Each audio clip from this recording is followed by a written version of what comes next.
Hello दोस्तों, मैं हूं हर्षिता। आज हम फिर से बात करेंगे कि युवाओं में सुसाइड का केस धीरे धीरे बढ़ता ही जा रहा है। 20 से 40 साल तक के युवाओं में सुसाइड के केसेस धीरे धीरे बढ़ते ही जा रहे हैं। इसीलिए ये टॉपिक बहुत ज़्यादा इम्पॉर्टेंट हो गया है। जो लोग मेंटल हेल्थ पे काम कर रहे हैं वो इस विषय को बहुत ही गंभीरता से ले रहे हैं, क्योंकि वो जानते हैं कि आने वाले समय में और भी ज़्यादा खतरनाक रूप ले सकता है। NCRB national crime record bureau, अगर आप इसके रिकॉर्ड्स चेक करेंगे, स्टैटिस्टिकल डाटा को आप एनालिसिस करेंगे तो आप देखेंगे कि धीरे धीरे किस तरीके से सुसाइड के केसेस जो है वो बढ़ते ही जा रहे हैं। अपना देश भारत जो है वो भारतीय संस्कृति के लिए, सभ्यता के लिए सबसे प्राचीन माना जाता है। इसके अलावा अपने भारत देश में बहुत सारे त्यौहार मनाए जाते हैं। त्योहारों का असली मकसद क्या है? एक दूसरे से मिलना जुलना, खुश रहना, खुशियाँ बांटना। फिर भी ऐसा क्यों हो रहा है कि अपने देश में डिप्रेशन की समस्या धीरे धीरे बहुत ज़्यादा बढ़ती जा रही है, सुसाइड के केस धीरे धीरे गंभीर रूप लेते जा रहे हैं। ये 20 त्यौहार अपने भारत देश में मनाए जाते हैं, वर्ल्ड के किसी भी देश में इतने त्यौहार नहीं मनाए जाते हैं। फिर भी अपना देश स्ट्रेस और डिप्रेशन में आगे जा रहा है। इसका ये मतलब है कहीं ना कहीं हम त्योहारों को मना तो रहे हैं लेकिन उसको गंभीरता से ले नहीं रहे हैं। हम अपने मेंटल हेल्थ पे बिल्कुल फोकस नहीं कर रहे हैं। लोग फेस्टिवल्स में एक दूसरे से मिल तो रहे हैं लेकिन अभी भी उनको मेंटल सपोर्ट नहीं मिल पा रहा है। कहीं ना कहीं अभी भी अकेलेपन के ही शिकार हैं।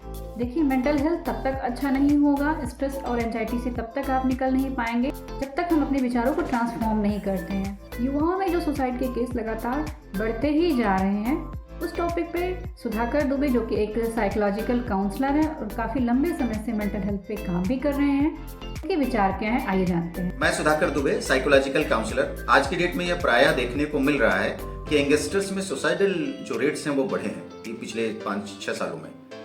तो हम इस पे डिस्कस आज करने वाले हैं कि यह हो क्यों रहा है, सुसाइडल रेट्स ज़्यादा क्यों बढ़ रहे हैं, और दूसरा इससे बचने के रास्ते क्या है, इसको कम कैसे किया जाए। तो कारण तो कई हैं लेकिन कुछ मुख्यतः कारण है। एक सबसे पहला इंपॉर्टेंट जो कारण है वो ये है कि आज की जो जनरेशन है, जो जेनवाइज है, वो सब कुछ जल्दी पाना चाहते हैं, हरी में है वो, और उसकी वजह से जब उसमें प्रॉपर रिजल्ट अच्छे नहीं आते तब वो इस तरीके के मनसा उनके मन में बनती है। दूसरी, पेशेंस की कमी है। पेशेंस बहुत कम है, सब कुछ इतनी जल्दी पाना चाहते हैं और उसमें डिले अगर हो रहा है तो भी कहीं ना कहीं जो है उनके ऊपर मानसिक दबाव वो महसूस करते हैं। तीसरी महत्वपूर्ण चीज ये है कि हमारे जो पेरेंट्स हैं, अपने बच्चों को जो है हारना भी जरूरी होता है कई जगहों पर, तो हार को भी सेलिब्रेट करना सिखाएं। तो हारना भी कैसे है और उस हार को जीत में कैसे कन्वर्ट करें, इसकी भी ट्रेनिंग देने की जरूरत है। एक तो ये, और एक और भी कारण है जिसको कि मैं इसमें जोड़ना चाहूंगा, वो ये है त्याग की कमी। तो त्याग तो करना पड़ेगा हर चीज के लिए। तो ये 4 मुख्यतः कारण है, और भी कारण हैं लेकिन ये मुख्यतः 4 हैं। अब इसको कम कैसे किया जाए? तो कम करने में सबसे ये है कि हर चीज का एक टाइम फ्रेम होता है।